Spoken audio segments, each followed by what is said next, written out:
It doesn't say anything new. You must follow the law. He was present, so I think he can answer whether or not it happened or not. Have you had any conversation with the prosecutor? I could say the same thing by taking Amber Heard as a client. Mentative, don't you think? Oh, hardly. Are you able to estimate of those 1,000 different types of cases dealing with accident reconstruction? We're not with the jury present. That was a tough. Have you reached a verdict?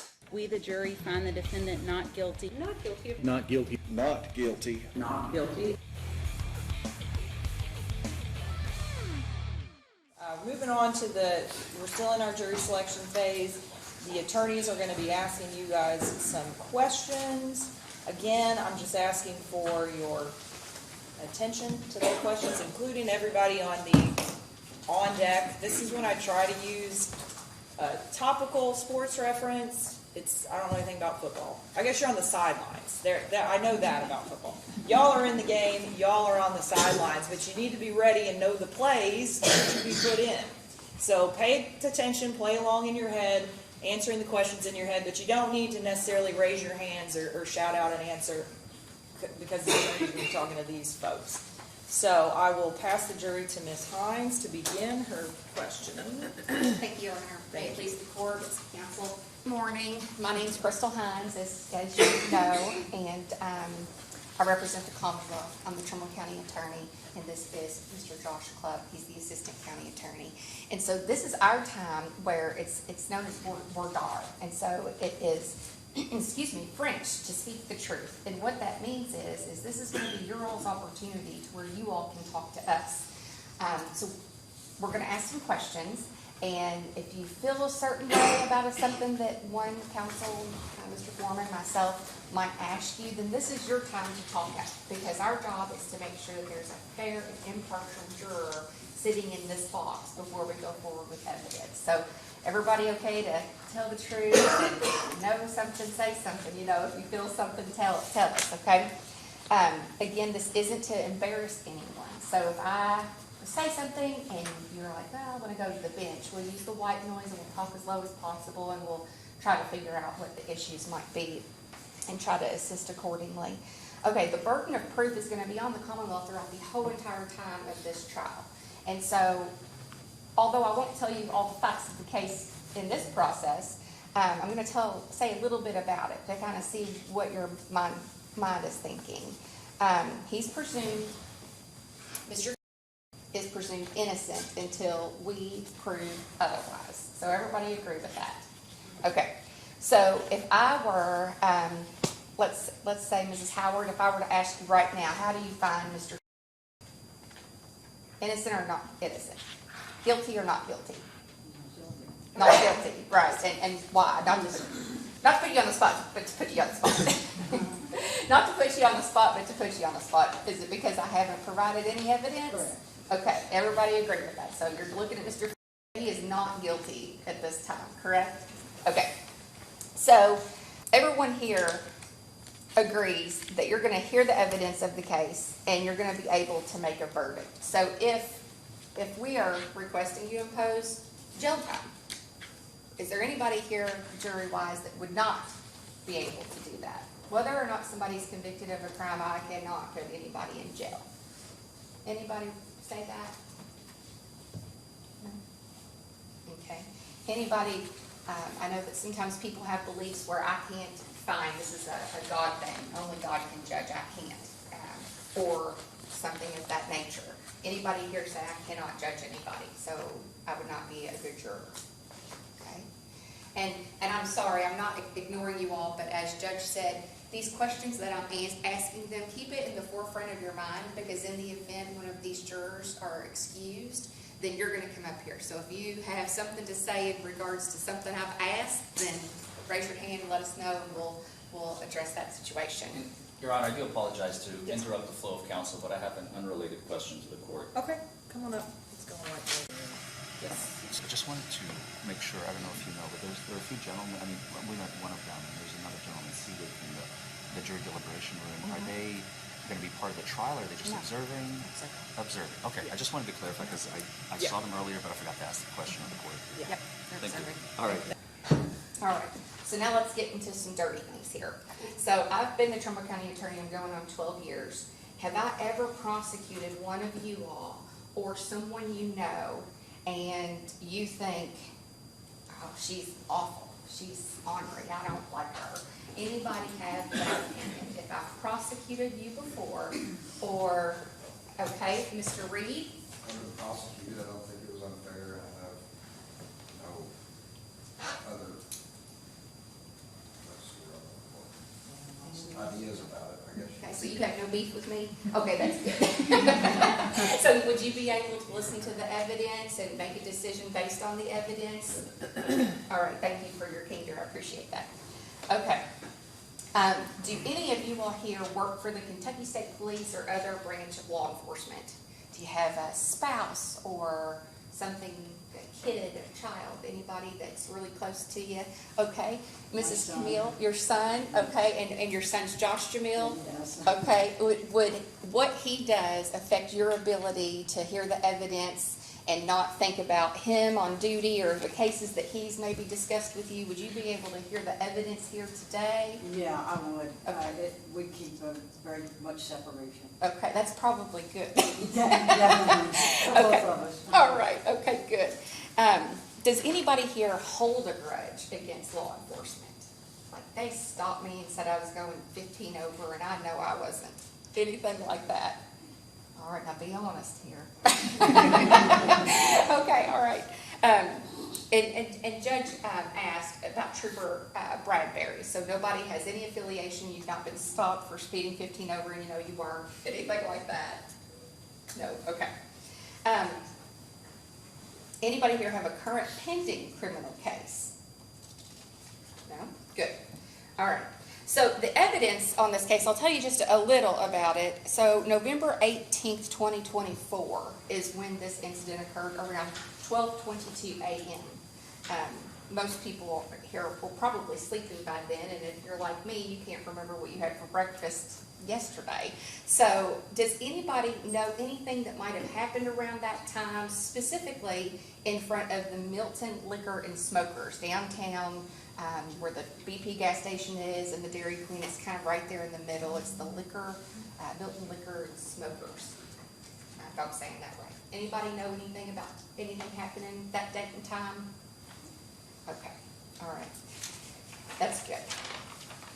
All right. Anybody know anything about the facts of this case? Did anybody do any Googling? Oh, why am I going? I want to know. Is this a capital murder case? What's going on? Anything like that? No? I can tell you're all excited to be here. Okay. So I'm going to ask you some questions, and I don't want you to think that I am talking down, because you're all very bright individuals. So I know sometimes the legislature will say, this is what this word means, and they tell us this is how you apply it in law. But in your opinion, you might think, well, this is what I think it means, but the legislature, they're the ones that write the law. So that's what the law is, okay? So I'm going to use a couple terms here, and I'm going to ask you about it. So everybody knows when I say driving under the influence. I'm sure everybody knows what that is. And so the statute has, you could be driving under the influence of alcohol, substances, a combination, above. There's all different prongs that you could go under. In this particular case, we are going under operation and control of a motor vehicle while under the influence of alcohol. So now let's talk about that. When I say physical control, which is the key word, everybody kind of have an idea what physical control might mean? Okay. If I could ask Mr. Jerry, if I could ask you, what is your definition of having physical control? Driving a vehicle intoxicated. Driving, okay. Do you have to be driving? Not necessarily, I guess. Okay, all right. And so if I told you that our law says that you could be sitting in the car, have the keys on, but it's in park, the lights are on, but you're sitting there and you're under the influence, are you in physical control?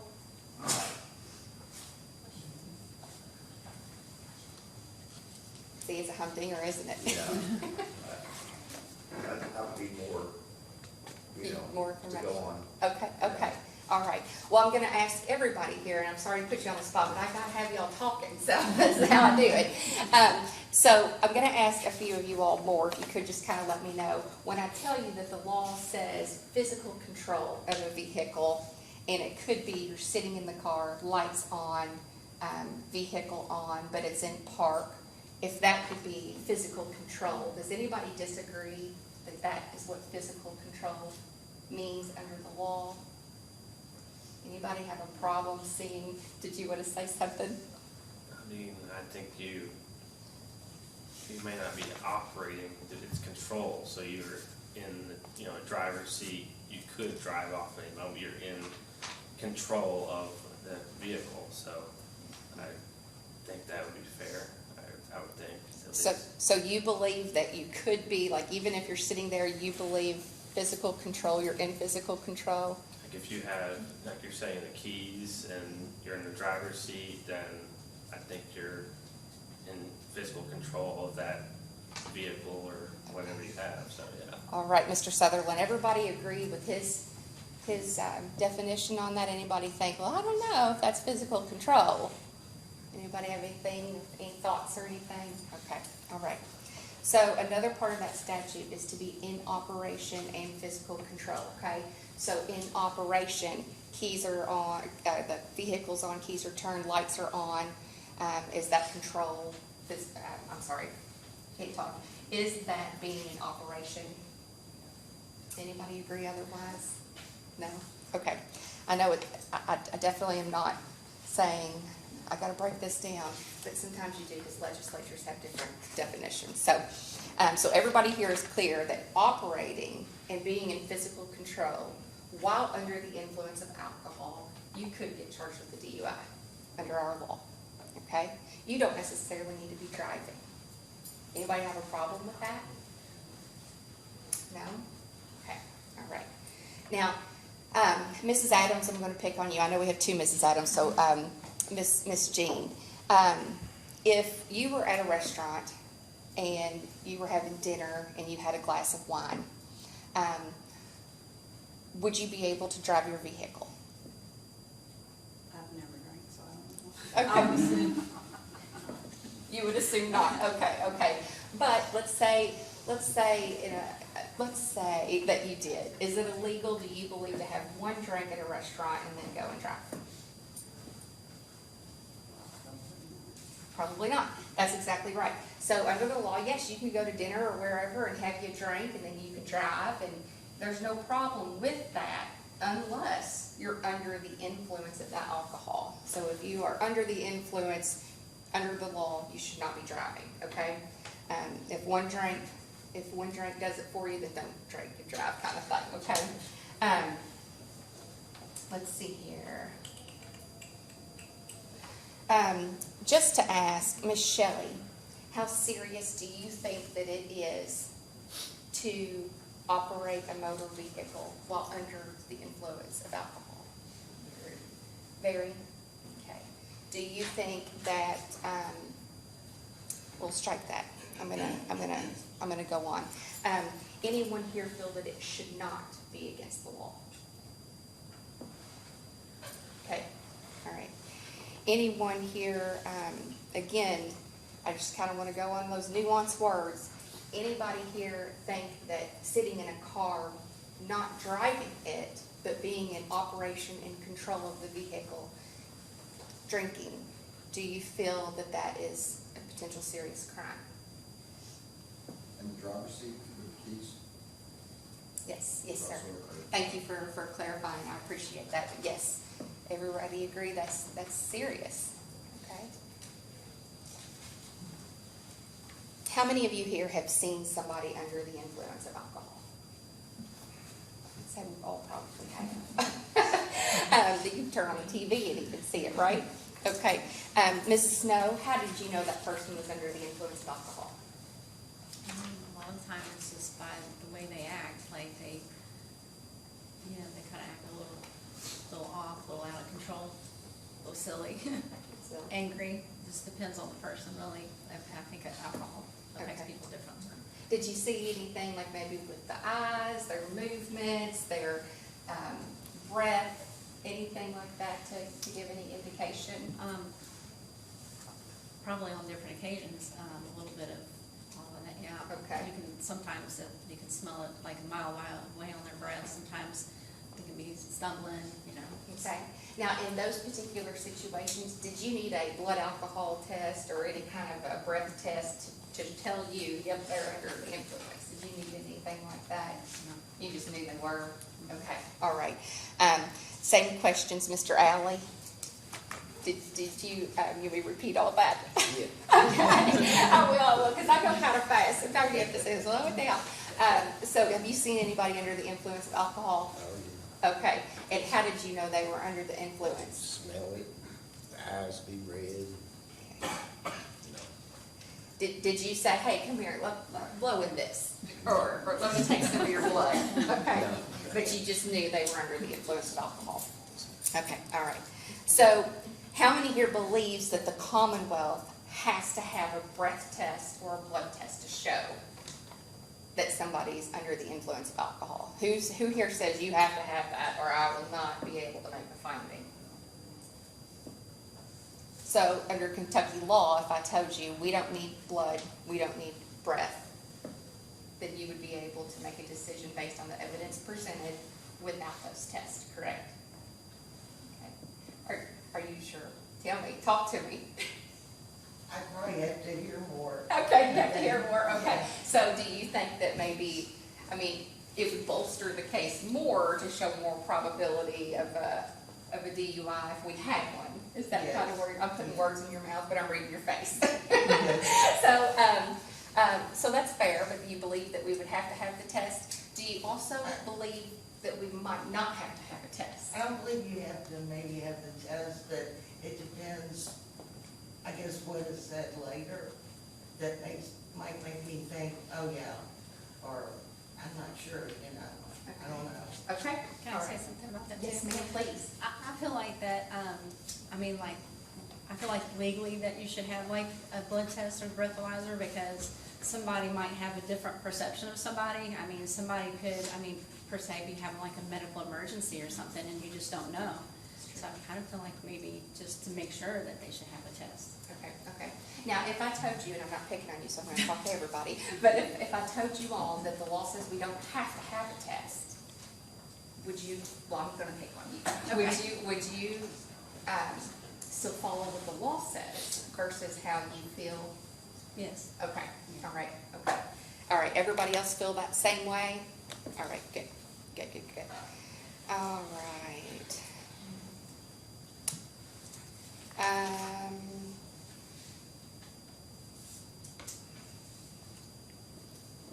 All right, and so I'm gonna wrap up, but as you can kind of guess today that we are gonna have a test regarding driving under the influence, being in operation and control of a motor vehicle while under the influence of alcohol. As you can kind of surmise, we're not gonna have a test. The judge at the end of the trial will read off some jury instructions, instructing you this is what you do, these are your marching orders after you've heard the evidence. And then at that time, the Commonwealth is going to ask you to find him guilty. So I just want to make sure, because this is the critical part where sometimes people think, I don't know if I can find somebody guilty. I just want to make sure everyone here is comfortable finding guilty or not guilty. Correct? All right, okay. If anybody here would have a problem convicting someone, this would be the time. So please let us know. Otherwise, thank you all so much for your attention, and we'll be here for a while. I'll pass the panel to Mr. Have you been injured in an accident? Have you been hurt by a doctor? Have you suffered from a dog bite? Have you lost a loved one due to someone else's negligence? Call us, 1-844-774-HURT. Get a trial lawyer to get you the most money you deserve. Forman. Thank you, Your Honor. May it please the court, opposing counsel. Ladies and gentlemen of the jury, good morning. Once again, my name is Larry Forman, and I am here representing, seated at our table, I know you didn't get a chance to meet her earlier, but her name was mentioned, is Leah Campbell. She's going to be assisting me for the duration of this trial. I'm a defense attorney. What does that mean? I love to ask this question. In over 50 jury trials that I have done in my career, there is an answer I have gotten every single time, and I want to see if I can get this answer today. Can somebody just shout it out? Don't hesitate. I'm not going to pick on anybody just yet. I will start picking on people in due course, don't worry. But can somebody tell me, and shout it out, what is my job here today? Defend the client. Sorry? Defend the client. Defend the client. Anybody else?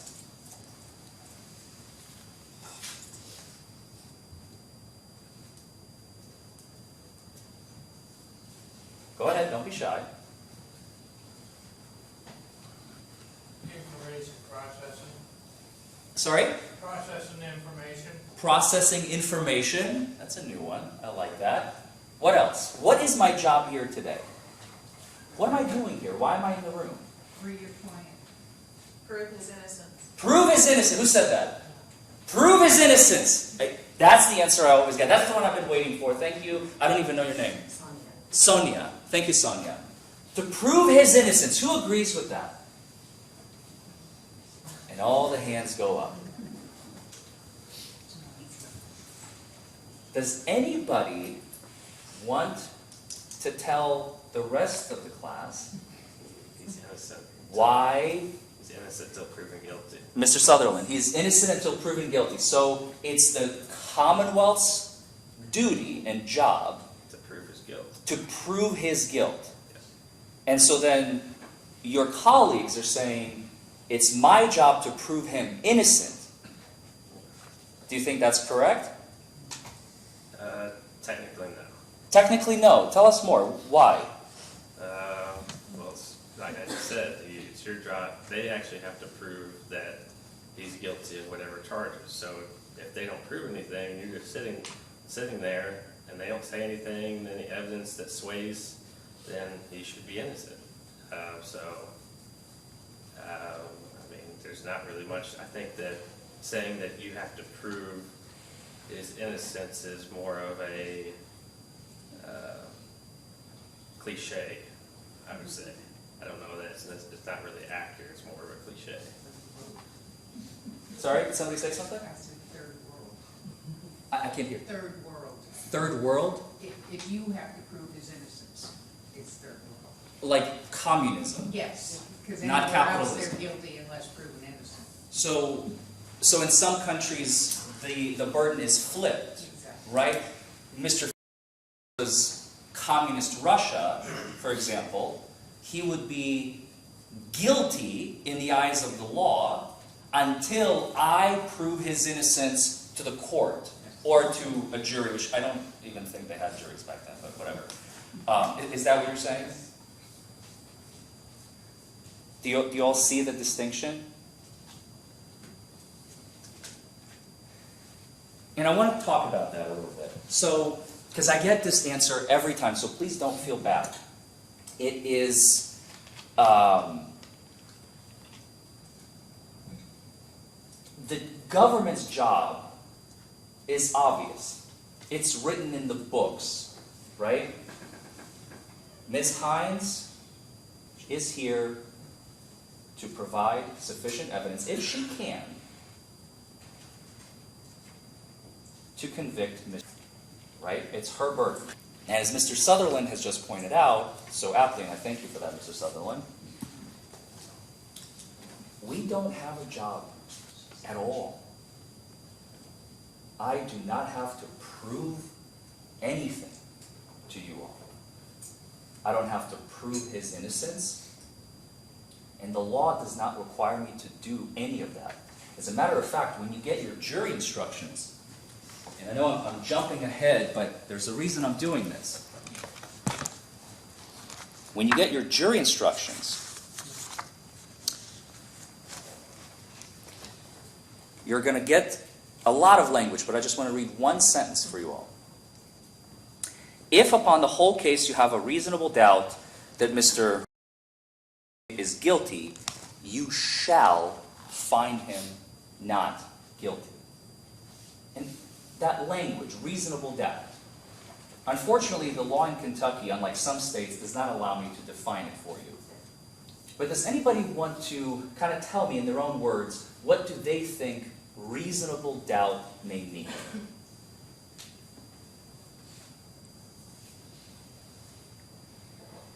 there's any questions. Ms. Howard? If there's any questions If there are any questions about, about whether he is or isn't. I mean, if there's still doubt,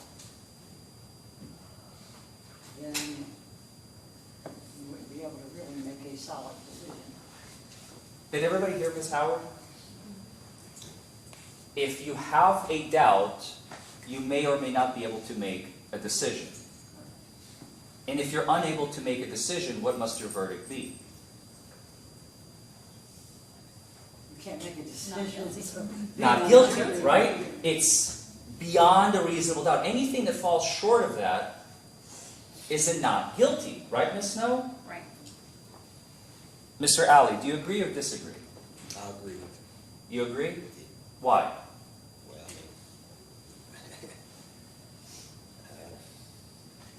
I really don't know what to say. That's okay, I'm picking on you. Do you need me to repeat the question? I'm happy to. Yeah. Okay. So if at the end of this trial, sorry? Okay, you're good. So if at the end of this trial says, Ms. Howard, you have a doubt, a question about Mr. Fate's guilt. She says your verdict must be, and Ms. Snow added in, your verdict must be not guilty. Are you comfortable with that? Yeah. Yes, sir. Why? Well, I really don't know exactly, but I don't know nothing, but it's not guilty. That's all I got to say. Yes, Ms. Snow. Because I feel like the evidence that will be presented to us has to be like beyond a reasonable doubt. Like you have to feel for sure in your mind that the evidence and everything that's presented to you, that you have to be absolutely sure. Because if there's still a little bit of question, like, I'm just not really totally convinced, then you have to go with not guilty, because you're just not totally convinced and sure of it. So there's like reasonable doubt. There's still reasonable doubt at that point, right? Right. So, I'm going to throw a question at you, Ms. Snow. Okay. What if at the end of this trial, you read the law, you listen to the facts, and you're going, he's probably guilty, but I still have reasonable doubt about his guilt. What would your verdict be then? It would still have to be not guilty. Why? Because you're still not sure, you're not convinced that everything that they have presented to you is still enough. There's still reasonable doubt, so it's, I have to be totally sure and feel very sure in my answer that that's it, guilty or not guilty, so. Sure. Ms. McCrae, I saw you nodding your head. Do you agree? What do you think about our discussion? I think you have to be provided all the evidence to be sure of your decision, because that's a pretty big decision. So you want to make sure that you have everything you need to make the right decision. And when you say all the evidence, what are you referring to? All the information provided, and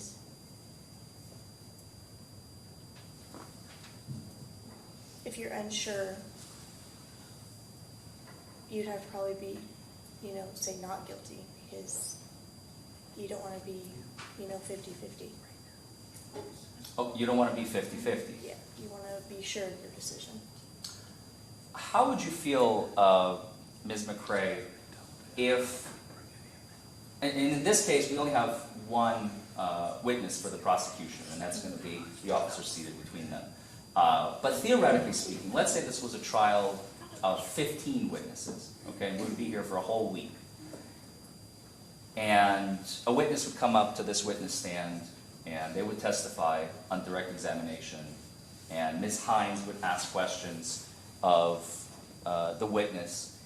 And then they would come to us and say, Mr. Forman, the judge would ask, Mr. Forman, do you have any questions? I'd say, no, Your Honor. And you'd catch a glimpse at our table, and you'd see that Mr. and I are playing cards, playing war at a council table. And Next witness. Lots of questions by the prosecution. Mr. Forman, do you have any questions? No, Your Honor. It's your turn, Mr. Forman. We're playing cards. Because we don't have a duty. How would that make you feel?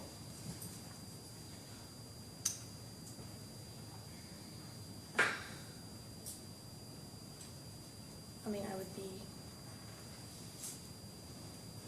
it's not a good look if you guys are playing cards. Of course, I agree. Tell me more. It'd make me think that, you know, you guys aren't serious about what you're doing here today, and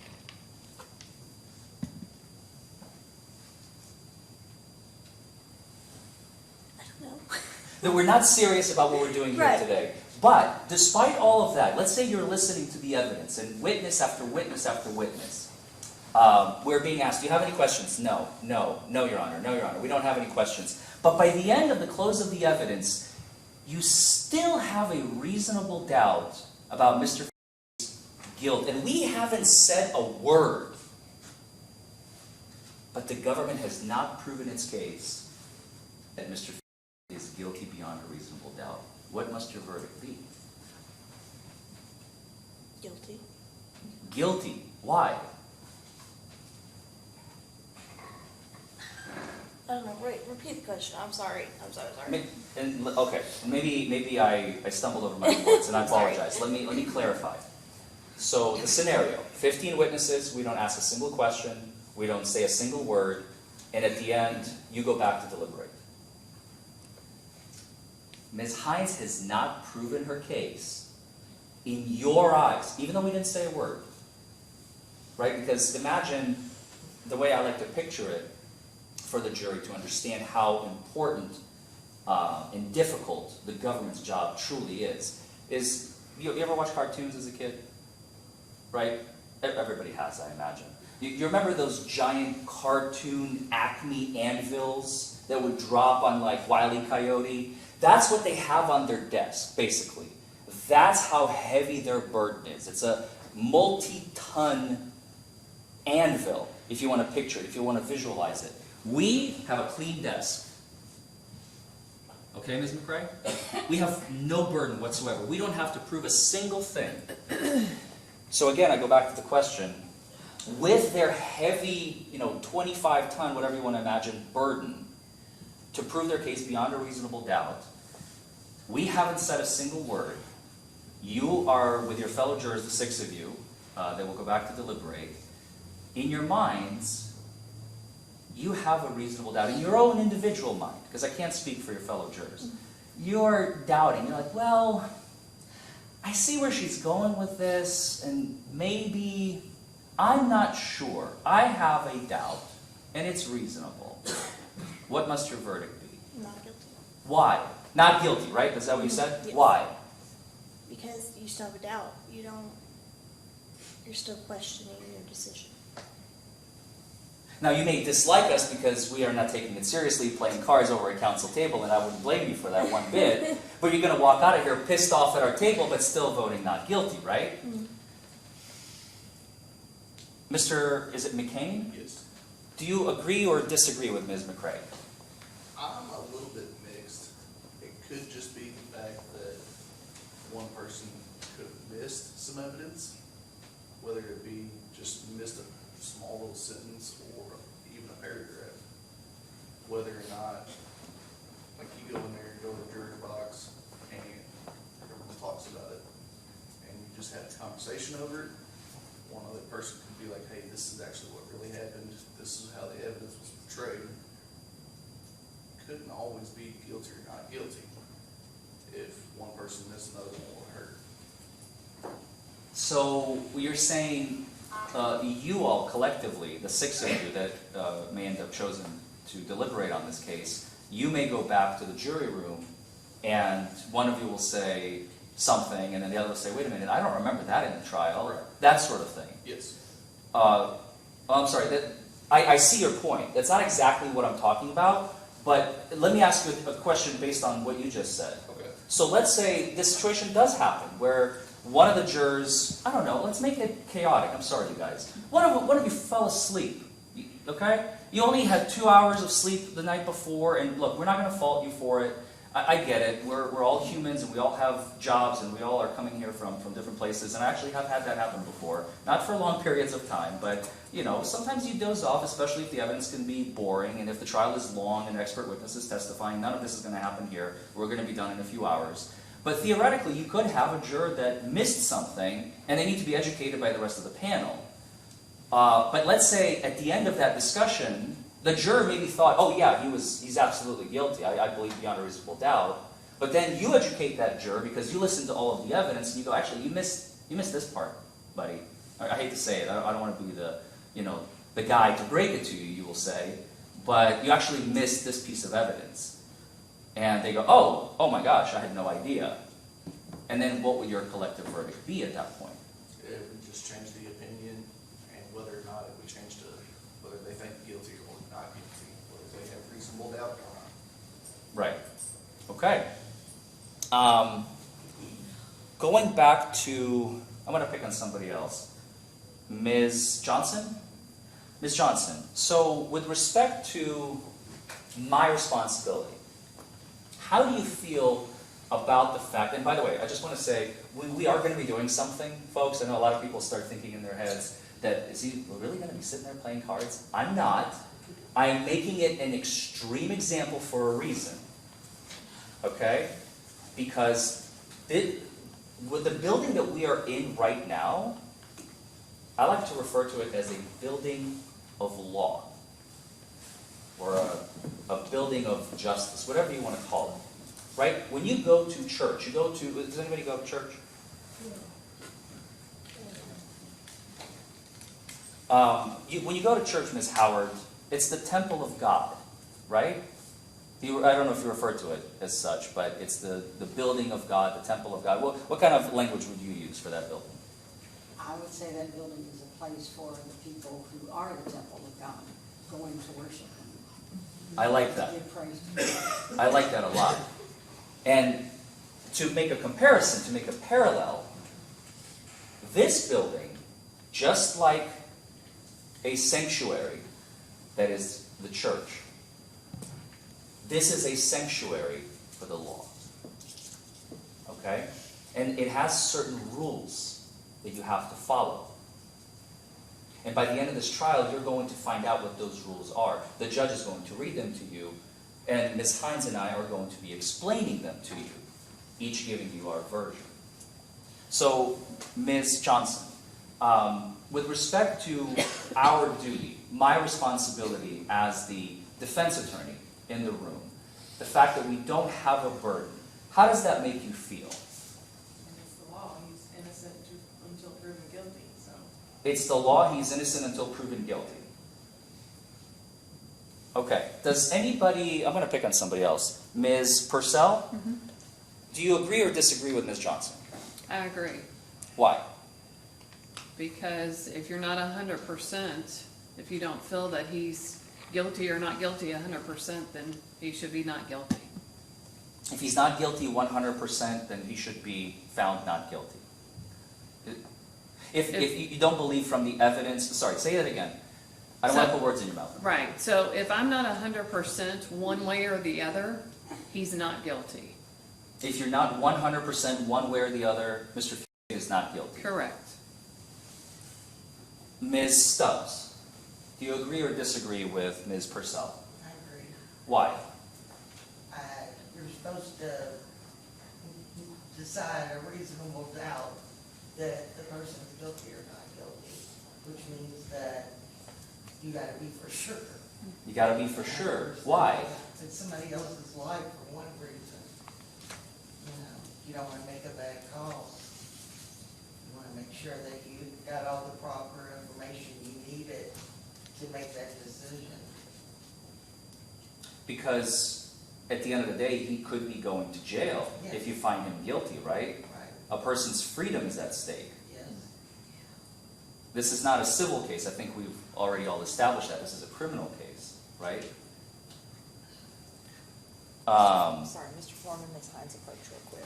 Sorry to interrupt. Sure. With that and an out of team, I've got some jurors who are audibly making noises like they need to have a bathroom break.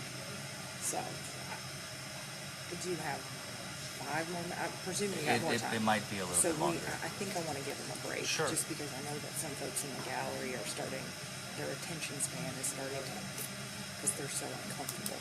So I'm going to give everybody a 10-minute break because of the bathroom situation being what it is. And so we'll come back in 10 minutes. But I'm going to admonish them, give them a break, and we'll be back. So I Sounds hate good. to interrupt, I'm just. No, that's I okay. don't want to lose them. Of Okay? course, Yeah. of course. All right, thank you. Thank you. I apologize interrupting Mr. Forman. We're going to continue this, but we're going to take a 10-minute recess so everybody can stretch their legs and use the restroom. Before anyone leaves, I need to admonish you. You're going to hear this often today. Basically, anytime you leave this courtroom, you'll hear this admonition, okay? You are not to discuss this case among yourselves or anyone else. You may talk to each other, just not about the facts of the case until you retire to the jury room to deliberate. Do not make up your mind or form any conclusions about this case until you retire to the jury room.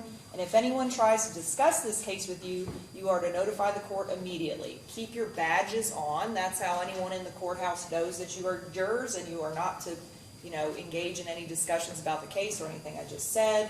When we come back in, if you all could sit right where you're seated, and then you all are fine to sit wherever you like in the courtroom, okay? Your Honor, if Yes. I may, when we run into you in the halls and we don't look you in the eye, please do not be offended by it. That is Right. part of that admonition. Yeah, all right. Thank you, you all. We'll stay at recess 10 minutes. All right, so ladies and gentlemen, it's 11:01. We're going to start, we're going to get started. Any issues with the admonition that I gave you before you left? Any issues with that? Okay, great. All right, Mr. Forman, if you'd like to continue. Thank you, Your Honor. Okay, all right, so let's pick on someone who has not really spoken yet, who I've not really spoken to yet. The other Miss Adams, Miss Julian Adams. I want to take you back to our previous discussion. We're going to just wrap it up here. I don't want to spend too much time on it. I think you guys are... The biggest problem that I have encountered is that potential jurors are misinformed about my role. And that's why I talk about it, that's why I bring it out. That's why we got Sophie back there who said, my job is to prove them innocent. And again, don't feel bad. Everybody says it. It's I don't know if it's Hollywood. I don't know if they're like, well, if their job is to prove him guilty, well then my job is to prove him innocent. It makes logical sense. But that's unfortunately not, or fortunately, so I think I should say, for our justice system. Otherwise, we would be in communist Russia, where Mr. would be sitting there presumed guilty, and then I would have to prove his innocence, right? So let's talk about, Julian, let's talk about how you feel. How do you feel about the fact that my role, and I'll just go ahead and tell you, I'm here to get to the truth. That's what I'm here to do, okay? So if the prosecution maybe misses something, or misinterprets something, or misses a fact, my goal is to make sure that you all have the full picture, that the scales of justice are not tipped in one direction, that they're as even as they can be, okay? So how does that make you feel, that I don't really have a burden in this case? Well, as far as feeling, I would say that you do actually have a little bit of a burden. Yes, it's true, the main anvil, as you say, falls on them. The facts are coming from here, our witnesses over here. But you also have to make sure that all the facts are there. So for us to have a pure determination of guilty or not guilty, you have to fulfill your burden of giving us all information that we have, because if you do not fulfill that and you do not give us all the information that we need, we're going to be judging as non-guilty. You're going to be left hungry, it seems like, for information if Yes. I'm not giving you anything. If we don't have all the facts, we If cannot you don't make have a all the determination. Sorry? I said we can't make a determination if all the facts are not there, if we're left wanting, if we still have a kind of feeling to it. So let me ask it a different way. So let's pretend it is now the close of the case. I haven't said a word. What about Mr. Few Are you familiar with the, well, we talked about the presumption of innocence. What about the right not to testify against yourself? Are you familiar with that rule?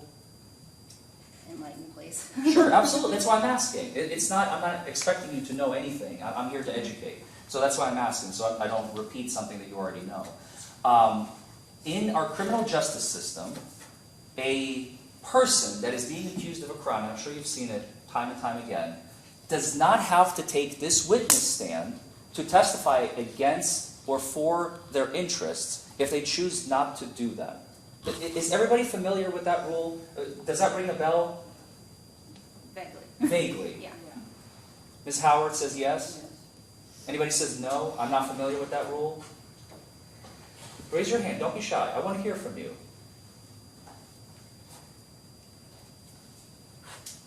Everyone is familiar? Okay. So, and that's going to be part of the jury instruction, right? If Mr.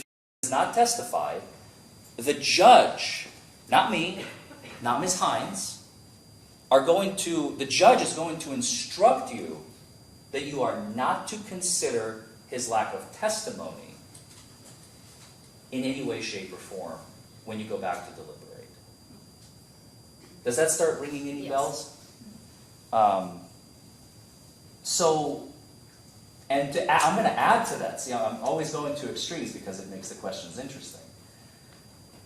Imagine, to add to that, I don't say anything at all. I don't ask any questions of Officer or Trooper Bradbury, and I don't think there are going to be any other witnesses, so I don't ask any questions at all. Because I don't have a burden whatsoever, and you're saying I do, and this is why I'm questioning you on this, right? But you still go back to deliberate. We haven't said a word, not me, not Mr. But you still have a reasonable doubt in the back of your mind. You're like, I listened to the trooper, I listened to the evidence, I saw the exhibits, I watched the video. I don't know if the government intends to introduce any video here today. And I don't know. I know that Mr. hasn't said anything. I know Mr. Forman hasn't said anything. Like I said, we will be saying stuff. At least I am.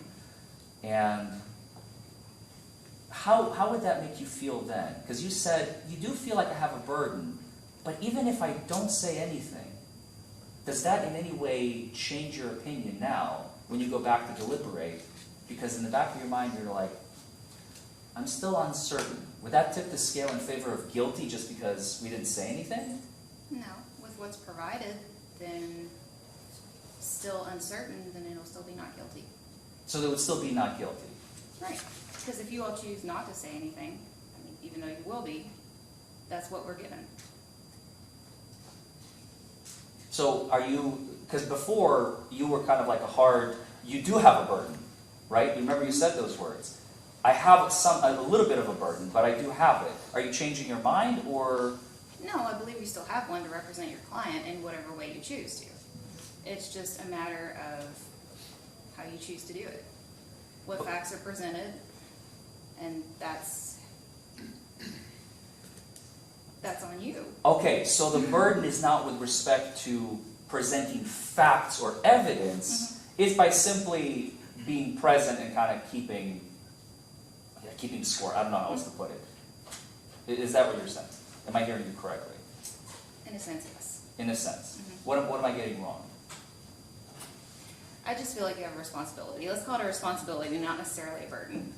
He paid me to be here, right? Well, there you go. And you're not going to be playing war cards over at the table, so.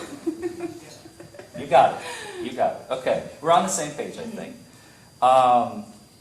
Mr. McCoy, I haven't had a chance to really speak to you, and I want to go over here because I can't really see you. With respect to the, well, let's start with the presumption of innocence.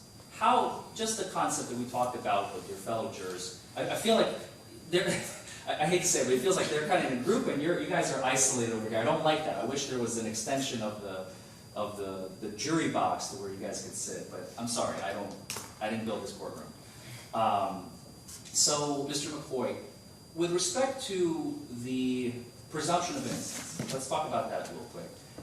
With respect to the answers you've heard, the questions that you heard me ask of your fellow jurors, how do you feel about the government's burden and the fact that I don't have a burden, that 25-ton anvil we talked about? I feel like it's their responsibility to prove without a doubt that he's guilty. And if your job is to, as she said, is to represent him, if it's your choice not to say anything, we can still find him not guilty. So if I'm hearing you correctly, you feel comfortable with the notion that I don't have a burden and the law does not require us to do anything. Correct. That it's the government's burden and it's the government's job. 100%. Okay. And Mr. Clifford, same question. And I Telling me you don't have a burden. Yes, do you want me to re-ask the question? I don't know if you You were... said your client pays you to be here. Yes. You take your job seriously, you have a burden to defend him against the evidence provided. So my client is paying me. I have a burden to defend him. If you take your job seriously. If I take my job seriously, fair enough. So what does that mean with respect to the presumption of innocence? He's innocent at this moment. Okay. They're going to provide evidence. You have to counter that evidence. I have to, I'm sorry, I have to counter that evidence? Or Okay. provide your own that maybe disproves it or sways the jury in a different way, and we make a decision based on that. And you make a decision based on And you that? still have a burden. I still have a burden. So even though I think so. the law does not require me, you still think that I have a burden? If I hired you to be my defendant, I would think you have a burden. You're a defense attorney? Yes. Yes, sir. Yes. I hope you have a burden. Okay. So let me ask the question a different way. Kind of like I said before, if Ms. Hines puts the trooper on the stand, and at the end of the case, or excuse me, at the end of her testimony, Judge McKenna is going to ask me, Mr. Forman, do you have any questions for this trooper? And I'm just going to say, in my head, I'm going to go, well, I don't think she provided anything of value. I think we're in good shape. No, Your Honor, I don't have any questions. I'm doing my job. I'm not just sitting there aimlessly. Let's change the facts a little bit, okay? Sure. You were still thinking about what you said. Yes. She didn't provide anything that you thought was circumstantial to the case, so you don't have to. But you still have a burden to make the judgment. So I still have a burden to make the judgment if you have to say anything or not. I see. Okay, so if I may rephrase the word burden, what I think you're referring to, and please correct me if I'm wrong, I have a responsibility to make sure that I am present, paying attention, and doing my job. I'll go along with responsibility.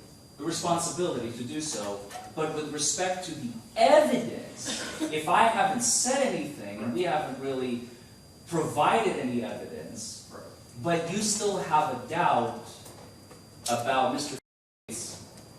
innocence or guilt at the end of the case, and you're like, I don't know, what would your verdict be at that point? Not guilty if there's any doubt. Not guilty if there is any doubt. Okay. Thank you, sir. Is there anyone who I haven't picked on yet? Don't let those hands fly up at once.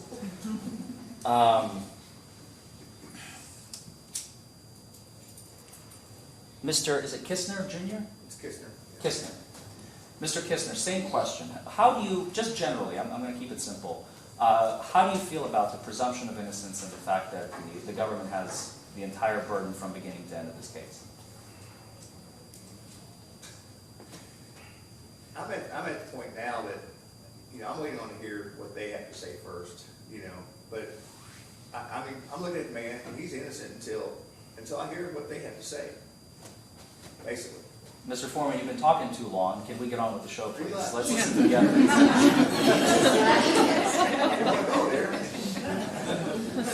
I'm self-aware. I know what I'm doing. So that's kind of my standpoint right now. Okay. So. Understood. So let's move on to the next topic. I think we beat this horse to death, and thank you, Jerry, for that. You said it very eloquently. I couldn't have said it better, honestly. So let's talk about the fact that this is a criminal case, right? We've already touched upon, Ms. Snow has mentioned, This is a criminal case that carries jail time, fines, license suspension, all that stuff, if you, at the end of this case, determine that Mr. committed the offense beyond a reasonable doubt. Has anyone here served on a jury before? Raise your hands if you have. I think we have 3 or 4. Okay, let's start. Anybody in the front row? Nobody in the front row. Let's go to the back row. The other Ms. Adams. What kind of, and I understand you don't consume alcohol, you don't drink at all, correct? What kind of jury did you serve on? Was it criminal, civil? It's pretty much the same type of case as this one, 30 years ago. 30 years ago, you served on a jury on a DUI case, driving under the influence. Do you remember anything about that case? I know it's a long time ago, half a lifetime ago, maybe more than. Well, the same kind of facts going on.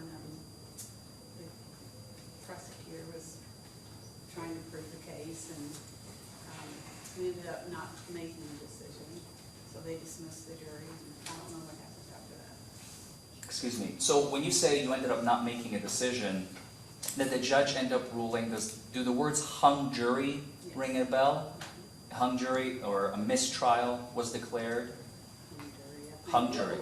Because In your deliberations, again, I know I'm taking you back 3 decades and I don't expect you to know the answer, but just out of curiosity, if you can share it, if you remember. 30 years ago, when you deliberated, what was the split like? Was it like 5 versus 1, like 12 Angry Men? Was it 3 versus 3, kind of 3 people, half the room is saying he did it, the other half is going, no, he did not, and you just keep going back and forth and unable to decide. Do you remember? I think a lot of it was, that the facts were the facts, and then some just didn't think they could prosecute the person, send them to jail. Oh, okay, so it wasn't about guilt or innocence. They're all kind of like, oh, you probably did it, but some of the people... They didn't want him to lose his license or whatever it was at that time. And I think Ms. Hines has already defeated that possibility by asking you all, are you comfortable with, I guess the prosecutor 30 years ago did not ask that question, I imagine, of, do you feel comfortable? No. Sure, again, 30 years ago is a long time. I wouldn't expect you to remember, but thank you for sharing. Any other juries you may have served on over the years? Just that one? Okay. Mr. McCain? The only one I ever served on was a grand jury. I don't know if that would count. Grand juries are a little different.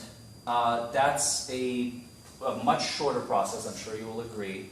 You're not there for the entire day. And you have just the prosecutor and sometimes a police officer in the room. Does that ring any bells? Yes. There is no defense attorney in that room, right? We don't get to bring on any evidence. It's very one-sided, right? This is going to be a totally different process, as you can already tell. I can see that now. Yeah. But you've never served on it's called a pettit jury. P-E-T-I-T. There may be an E at the end, I can't remember. Those two are different processes entirely. One is just to determine whether or not a case goes to circuit court. That's what you served on.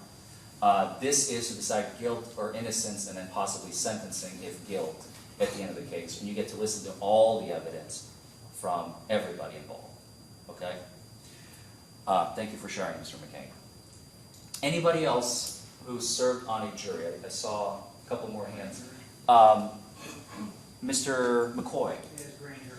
Also grand jury. And I remember you said that when we came up to the bench. Same answer. Ms. Stubbs? I don't remember if it was grand jury or not. I don't know. You don't know? I don't remember which, I think it was grand jury.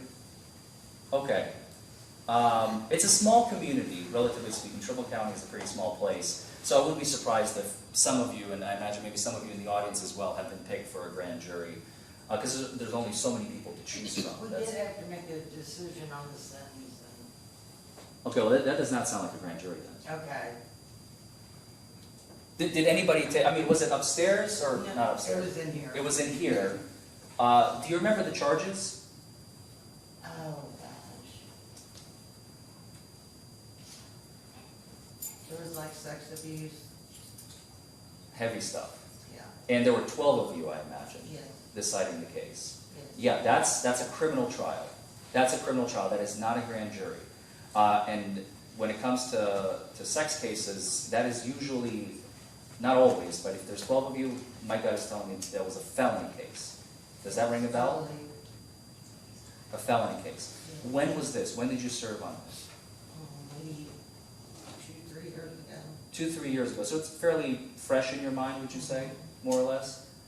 What was that experience like? Did you end up going to the jury room, which is over there, to deliberate? Yes. And what was your verdict? Guilty. Guilty. Why? We all agreed with the evidence and nobody disagreed, you know. We were all on the same page, I guess.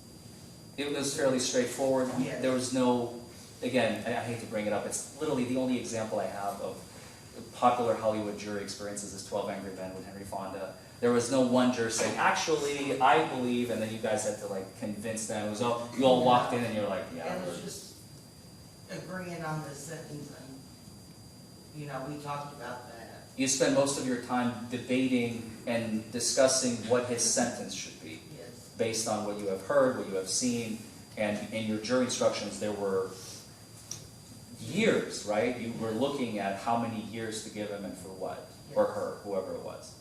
Okay, thank you for that. Has anybody here served on a civil case? Yes, ma'am. Personal injury case. Personal injury case. It was 35 years ago when I lived in Miami. That's a long time ago. 35 years. Well, I'm gonna ask you anyway, because there's no way. I mean, if you do remember, I'm gonna be impressed. Okay. I remember. You remember? Beautiful. Okay. I was before. Let's jump right into it. Excuse me, sir. All right. So, tell us.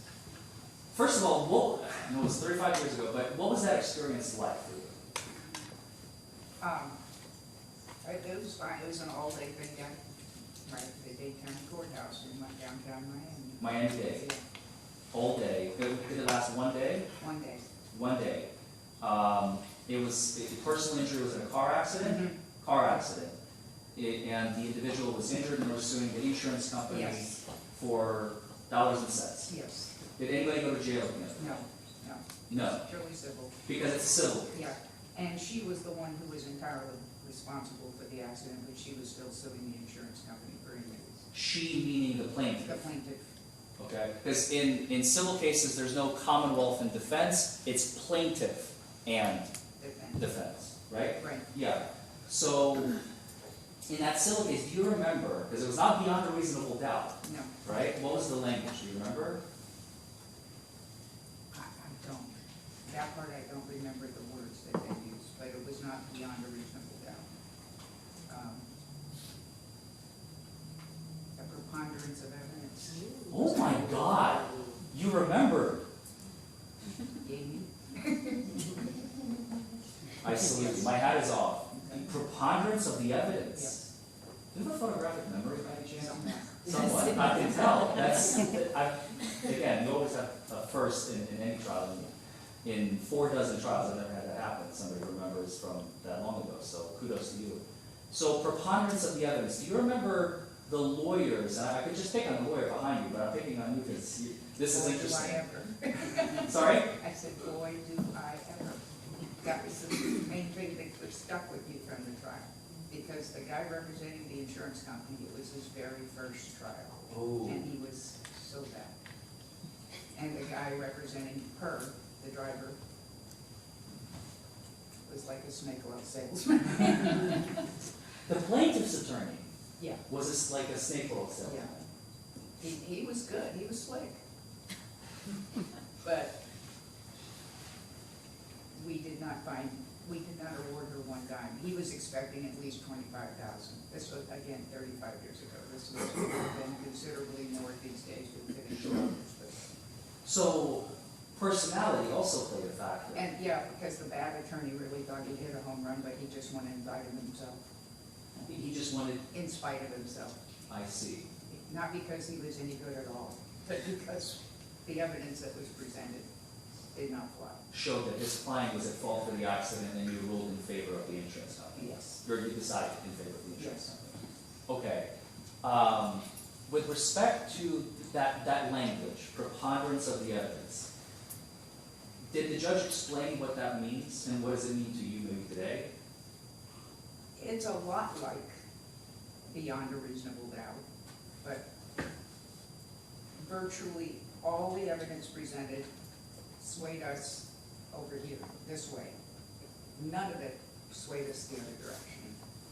Do you remember the judge instructing you at the end, because the jury instructions really haven't changed in the last 250 years, for the most part, since our country was founded. The language in the jury instructions, do you remember them being something along the lines, or maybe the judge just read it to you or said it to you, maybe it was not in the jury instructions, maybe the plaintiff's attorney, the snake oil salesman, said it. Do you remember something along the lines of it being just an oomph or a hair or a drop above 50%? Does that ring any bells? Yeah, because I do remember we were given the, the sheet that we had to fill out, part of it was The verdict form. percentage of responsibility for it. And she was awarded 99%. So, actually, she was awarded her $1. Nominal damage. Yes. Your Honor, may we approach? Yeah, please. So, looking into several preponderance of evidence, jurors not in panel, I would just request that focus on the jurors, it's in the box. The only reason I picked on her is because she has a photographic memory and she is telling me things that are educating our panel. So I think it's okay if we can move on. I'm more concerned about confusing the jury about instructing them on a burden of proof that is not going to be a part of my jury instructions. Well, And I understand. Sure. I understand what you're doing. But it's not a concern of anything that you've done to necessarily that particular juror. I think she's obviously very intelligent, and I would be concerned that the jurors who do end up in the jury hold some weight as to what she is saying about something that has nothing to do with I'm about to this. clarify. I'm just using her as my pinpoint, Okay. and then I'm going to elaborate. You just kind of beat me to it, and then I'm going to elaborate to the panel. Okay. We're getting real close to instructing them on the law. Not time. I mean, we're getting close to instructing them on burdens of proof. It's kind of already happened with preponderance of the evidence through her answer. So that's not your fault because you didn't know how she was going to answer. But if the clarification is, if we're moving into the territory on instructing them on the burden of proof beyond what my instructions are going to say, we need to stay away from that. Well, We're sure. No, confused about I'm that. just actually using it to educate. I'm not trying to confuse them. Okay. So education is moving close into instructing. Understood. Okay. I will. I'm this close to finishing No, it. it's not. With respect to that piece. Very good. I still Okay. have more to say. All right. Thank you. Thank you, Your Honor. Okay, so, thank you for that. All right. So, to summarize, well, actually, before we summarize, has anybody ever served on a matter like a conservatorship or anything that requires, there's another intermediary standard, like termination of parental rights, when the government can also decide whether or not to deprive you of your financial capabilities, that you won't be able to handle your own finances. Does anybody serve on that kind of jury before? Those are far more rare, and I imagine in a small community you may not have. But the term, so we talked about preponderance of the evidence.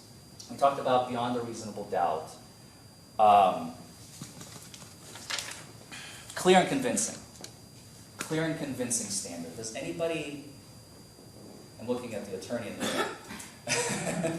You don't have to provide any answers, you're fine. This clear and convincing standard, does that ring any bells for anybody?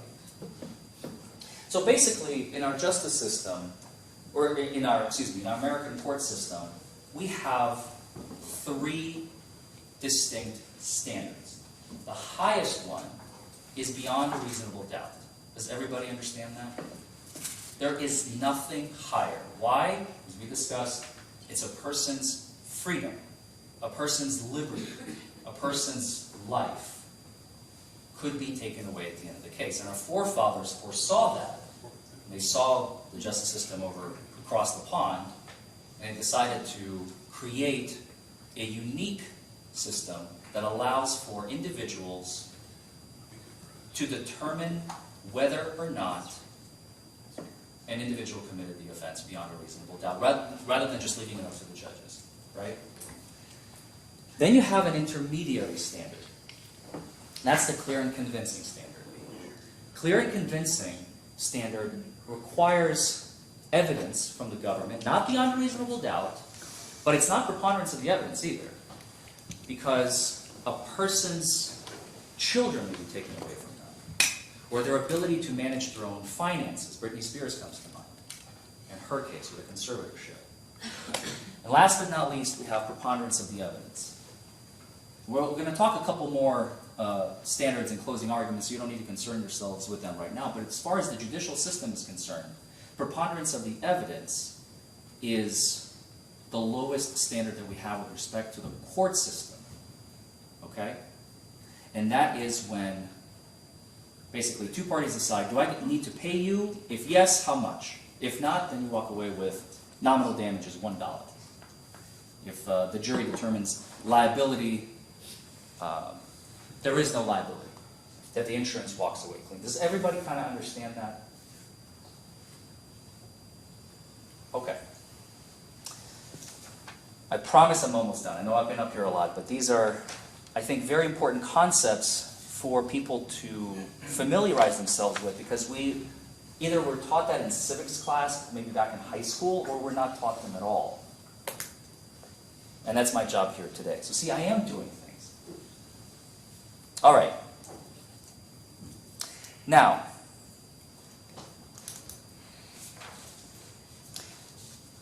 Ms. Hines touched upon what I foreshadowed being the central issue in this case, and that is our legislature. At the end of this case, you're going to be given instructions from the judge, and they are going to have certain definitions in them. You don't need to concern yourselves with what they are. This is not the time for it. One of the terms that you are going to see are physical control. And a question has been asked, and I think it was Mr. Kisner and a couple of other individuals, I remember, giving their answers during Ms. Hines's jury selection process, or jury questioning of you all. And that is, what is physical control? And I promise you, by the end of this trial, the entire trial is going to hinge on those two words. Now let me ask you,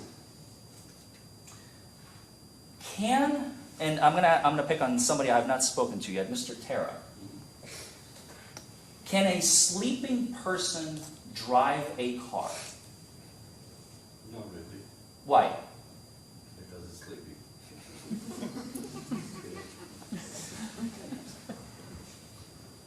Ms. Snow, can a sleeping person drive a car? Speaking for myself, I couldn't, so I would think not, because you're not going to be in control of your vehicle if you're sleeping and you don't know what you're doing if you're sleeping. So I would say no. You would say no. Okay. Ms. McRae, can a sleeping person be in physical control or operate a motor vehicle? No, Why? because you're asleep. What if you're parked and the engine's running and it's November? If you're asleep, You're asleep. no, because you're not aware. You're not aware. Mhm. What do you mean by that? If you're asleep, you're not aware of what you're doing or what's around you or anything. Okay. Mr. Sutherland, if you're asleep, are you aware of anything even if your engine is turned on and you're in the front seat of your car? And you're parked in a parking spot? Well, the question of aware is, I mean, I would question if many people that drive and are awake are sometimes aware.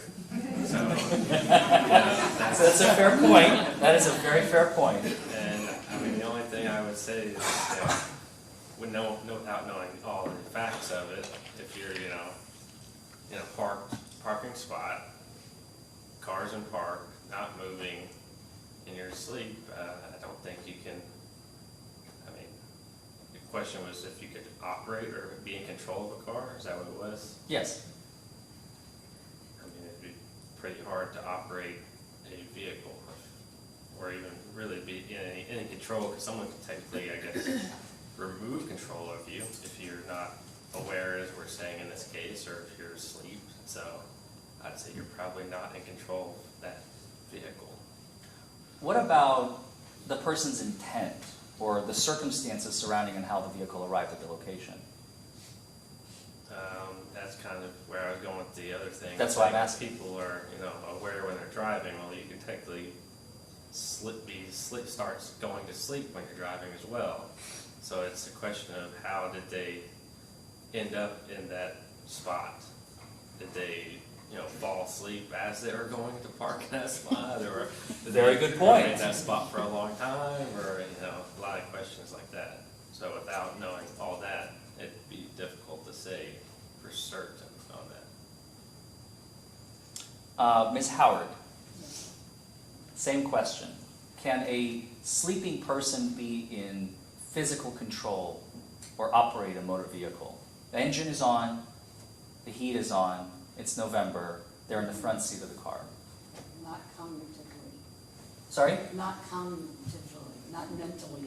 Not cognitively, not mentally. If people can sleepwalk, there could be a case where someone could get in the vehicle and drive. Interesting. Sleepwalking. Let's talk about that. If they were not sleepwalking and you listen to the evidence and you hear that an individual was sleeping in the front seat of their car, engine running in November, and you learn about his intent and how he got there, as the trial will reveal. What do you think, can he be guilty of a DUI? Not knowing the evidence cannot make a decision. Good answer. Mr. McCain. Similar question. Sleeping person. Can a sleeping person be in control of a motor vehicle? Depends on how they fell asleep. Depends on how they fell asleep. Did they fall asleep while they were driving? Did they pull up somewhere, park, and then unintentionally or intentionally go to sleep? It all matters the circumstance. Like, could have been driving, could have fell asleep, had a wreck. Because maybe they could have been intoxicated, driving intoxicated, right? Arrived at the location, and then fell asleep, and then got caught, right? What would your verdict be in a case like that? Still would need the evidence. Still would need the evidence. Okay, fair enough. So if I'm hearing correctly from the panel, and I'm not going to go individually for every single one of you, I just wanted to get a few opinions. It seems to be that there's kind of a consensus, and please raise your hand if you don't agree, that the circumstances and how the vehicle arrived, when the drinking occurred, when the sleeping occurred, are all extremely relevant to your calculus in determining guilt or innocence, right? When the legislature writes laws, they don't consider individual facts. They just write language, and then it's your determination to evaluate what that means. Does everybody agree with that? It's not the government's job to interpret the law. It's your job, right? You're going to get it from the judge. The judge is simply going to read you instructions at the end of this case, and you're going to hear verbatim what your job and your duties are when you go back to deliberate. Does that make sense? Does anybody still have any questions or maybe confused about what I'm talking about here? There's a hand up. Oh, I'm sorry, yes. Question, are we allowed to talk? At this point, I think Go for it. the judge is allowed. So I'm confused. You said that just because, that depending on or whatever substance they're using, whether they were asleep and how the car got there, that all factors into whether they get a DUI or not? Well, I think what you're asking is, can they get charged versus can they get convicted? Is that what you're asking? I guess, is charged and convicted two different things? Yes. Okay, so you can get. You're fine. You're telling charged. yourself for answering my question. So Sorry. you can get charged, but not, what, convicted of? Well, anybody can be charged for anything at any moment, for any reason. If there is a desire by a law enforcement agent to charge you with it. Okay. But this is what we're doing here. So what you're talking about is the probable cause standard, which you guys are going to hear at the close of the case. Probable cause is a very, very, very low standard. It's basically when a police officer has probable cause to arrest you, and then we go to court and 6 people, or 12 if it's a felony case, this is a misdemeanor case, traffic case, 6 people in this case are going to determine whether or not beyond reasonable doubt there's guilt or innocence. So you can be arrested or charged. You can be arrested for a speeding ticket. I represented people arrested for going 110 miles an hour, for putting people at risk. So did they get convicted? Sometimes yes, sometimes no. It depends on what the evidence actually is. Because if, let's say I can show that the speedometer, or not the speedometer, the radar machine, or the police officer was not properly calibrated, for example, and there's not enough evidence to convict my client, a jury could acquit. Even though the police officer in their mind, because police officers make mistakes. Does everybody agree with that? That police officers are not the rule of law and they don't, I should have probably asked that question at some point, but that's exactly what you're asking. I agree, but isn't the law not to drive under the influence, meaning you don't need to be in a vehicle when you are under the influence of a substance, of alcohol? It's not. And that's exactly what this case is about. And unfortunately, I don't think you have a chance sitting on this jury. But that's an excellent question. The law requires operation of the motor vehicle beyond a reasonable doubt. And then we're going to get into more, again, this is still voir dire. I don't want to, jury selection. I don't want to get too much into you would have heard this like an opening statement, closing argument. We would have gotten into that a little bit more. But just to give you the TLDR answer is no. Just because you're charged, and there may be evidence here and there, it's not an automatic guaranteed conviction. That's what 6 people are going to decide today. Does that make sense? So when a police officer makes a determination, their threshold is extremely low. We're talking mountains of difference between the two. On the street, police officers sometimes make mistakes. It's just the reality. Does that answer your question? Thank you. Any other questions about that? Okay. I'm almost done here. I promise. So we've talked about operation, we talked about sleeping, we've talked about physical control, we've talked about police officers are human, right? Sometimes they have more training, sometimes they have less training. Me personally, I don't want you to hold anything against either Trooper Bradbury or anyone else who may be testifying here today. We're humans. Sometimes humans make mistakes. And hopefully, by the end of this trial, I am convinced that once you hear all the evidence, once you see all the evidence, once you understand what the government is actually asking from you, and once you understand our position, you will have no choice but to render a verdict of not guilty for Mr. Rodriguez. And I do have one, actually, I just remembered, there's one more thing I want to ask. And I do apologize, I was just about done and then I remembered. And I'm going to ask one last question of one individual. We're about to find out who's that lucky person is. Ms. Purcell, I'm going to pick on you, and you're my last one, I promise. So we talked about the circumstances of how the sleeping person got to the location. We've talked about how important it is that each case turns on its own facts, right? That every case is different. Sometimes police officers make mistakes, sometimes the government may wrongfully charge, whatever, it doesn't matter. You're here to make the decision.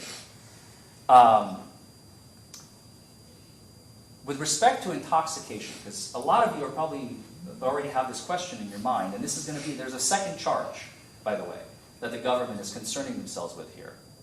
And that is possession of an open container in a motor vehicle. Mr. had a bottle of alcohol in the car. Do you feel that that is an important fact for you to know, Ms. Purcell? I would feel yes. That Why? is an important fact. Why? Because of the charge. I mean, if we're talking about driving under the influence, a DUI, and what it had to pertain to, then yes, I think that's an important fact to know. Tell me more, if you don't mind. I mean, that's all I have to tell you. That's all you have. It's okay. Yes. Okay, so I will pick on one more. Ms. Snow, why is that an important fact? Well, I mean, I guess it would just kind of, to me, it would, I guess I would say that it would lead me to think that the defendant possibly was consuming that before they were driving. But it's not a guarantee, because if you would look at my, daughter's car, you would see like months and months of stuff in her car, and so it's hard to say how long it was there. So you're still not sure. You can't, I don't know if they were drinking it right before they were driving, or if it was left in there from 2 weeks ago. I don't know. So, but it is going to put a thought in my mind. It's a fact that you have to consider, and you will consider by the end of this case, right? Sure. Yeah. And there are two charges. That's the one fact I forgot, because it's a small fact, but it's an important fact, and you will hear about it in openings. Thank you all. Thank you, Your Honor. Counsel for approach, please. All right. So that there was an earlier motion to strike for Juror 464, Ms. Snow. I'm going to deny the motion. There was nothing further elicited regarding her connection to Ms. Hines, nothing to show a bias as far as that goes. Typically, we would have motions to strike as process was going on. I didn't hear any motions to strike. Is that an abundance of caution? Is there any need for the court to voir dire any of these jurors further before you all take some time to do your peremptories and I let them take a break? Anything? Okay. I think a lot of ground was covered, so that's good. They seem like they're all paying close attention. So I'm going to give them a 15-minute break. You'll prepare your peremptories for each. Give them to Stacy. And then we will pull our 7. At that point, we're close to lunch. So if you want to talk to your client, if you want to talk to your witness to determine if you would like to take a lunch break before we come back and start with openings, or if we want to get through openings, I'll let you all decide and let me know after our recess. I think lunch before Before we get started. Okay, so we'll see once we seat the 7, we'll see where they are. Okay. I just don't want to keep them hungry during Sure. the openings. Yeah, because we don't want. All right. Thank you. Thank you, Your Honor. All right, so ladies and gentlemen, we are going to take a 15-minute recess. So it is now 11:50, so you all need to be back here around 12:05. Please, everyone, try to be timely. Let's not have any stragglers. Try to be back in the courtroom at that time. I'll ask, so if you were seated over here, you can sit back in the larger courtroom. You're not going to have to return to your seat. Leave those seats open when you all come back in. You're going to be sick of hearing this, but I'm going to remind you of the admonition. You are not to discuss this case among yourselves or anyone else. You may talk to each other, just not about the facts of the case until you retire to the jury room. Do not make up your mind or form any conclusions about the case until you retire to the jury room. And if anyone tries to discuss the case with you, you are to notify the court immediately. So keep your badges on. All right? 15 minutes, and we'll see you all back here at 12:05. Ladies and gentlemen, any issues with the admonition while you were on your break? Okay. Well, first of all, thank you so much for your time and attention today. We're ready to proceed and select our jury. We're going to do that in a few moments.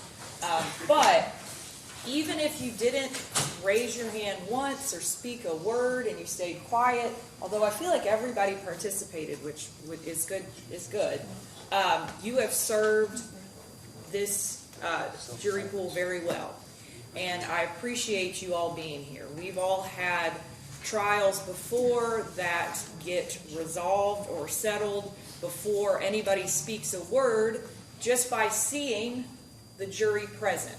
So even when you do nothing, you have served a very important role to your community, and I appreciate you all being here. I know the attorneys do as well. In Kentucky District Court cases, verdicts must be unanimously decided, and that decision must be made by 6 jurors. I seat 7, and the reason that I seat 7 is kind of illustrated by a little bit of what has happened this morning. I've had 2 of your fellow pool members have emergencies arise very unexpectedly and have to leave immediately while this process was going on. So I seat 7, and the 7th is an alternate, and that alternate is randomly selected at the end of a couple, after we get through a couple phases of the trial. That person will be excused, but that's why I seat a 7th. That's the worst thing I have to do, is excuse the alternate, because you've sat through so much. To that end, any of you are welcome to stay and observe the trial if you are not selected to serve on the jury. So you are welcome to stay if you would like to observe the trial. As I've referred to a couple times, we move in phases, and we've gotten through the first phase of the trial, jury selection. The next phase of the trial is the proof phase of the trial, and that's when you're going to be hearing evidence that will allow you to deliberate at the close of the trial. At this time, I'm going to ask Madam Clerk to draw 7 numbers. If you hear your number called, please step forward. My bailiff will show you where to sit. And at the end of that process, if your number was not called, I will excuse you once we get through seating the 7. And again, thank you so much for your time and attention today. So, Stacy, if you wouldn't mind. Those are our 7 jurors who have been selected to serve on this jury today. If you were not selected, again, thank you. Thank you so much for your time and attention. I know that when you all came to orientation, Judge Crosby explained to you that we understand that this is, at best, it is an inconvenience, right? You had to completely upend your schedule to make time to be here today, but we couldn't do what we do in this courtroom and in the Kentucky Court of Justice without you all. So thank you so much. Have a great rest of your day, and you're welcome to stay and observe if you'd like. But otherwise, you are excused. Thank you. Ladies and gentlemen, the matter set for trial today, again, is Commonwealth v. before you as a result of a criminal citation, which is not evidence filed against him alleging operating a motor vehicle under the influence and possession of an open alcohol beverage container in a motor vehicle. Has pled not guilty, thereby raising questions of fact to be determined by you as the jury. If you could all raise your right hand, please. Do you swear or affirm that you will impartially try this case and give a true verdict according to the evidence and the law? Yes. All right, thank you. Do we have pads of paper for them? I think he's already handed them. Okay, so you have pads of paper. We'll discuss that more in a moment. I'm going to give you all the choice because it is now 12:15. We can take a lunch break and come back and get started with opening statements, and really the proof phase of the trial will start at that point in time. Or if you all wanted to get some of this started, we can start with opening statements and then we will take a break after that. What would you all prefer? Don't care? Okay. Any preference from my attorneys? I defer to the jurors. They all say they don't care. I would just need 2 minutes 2 minutes for, for lunch. oh, right, oh, now? Yeah, so we'll take lunch then. Okay, so we're gonna take a lunch break, and it's probably better this way, you guys can, you got a lot of information already, so it gives you a chance to reset, come back, and we'll start back in 1 hour, so 1:15. If you live close, you can certainly run home and grab lunch, otherwise there are some restaurant options in the area, as you all know. I'm gonna remind you of the admonition, you are not to discuss this case among yourselves or anyone else. You may talk to each other, just not about the facts of the case until you retire to the jury room. Do not make up your mind or form any conclusions until you retire to the jury room. And if anyone tries to discuss this case with you, you are to notify the court immediately. Keep your badges on, so that means if you go into hometown and somebody's like, hey, what is that? It's okay to say, well, I'm on jury duty. Oh, what's the case about? That's when you say, well, I can't really talk about it, okay? All right, thank you all. See you back here at 1:15.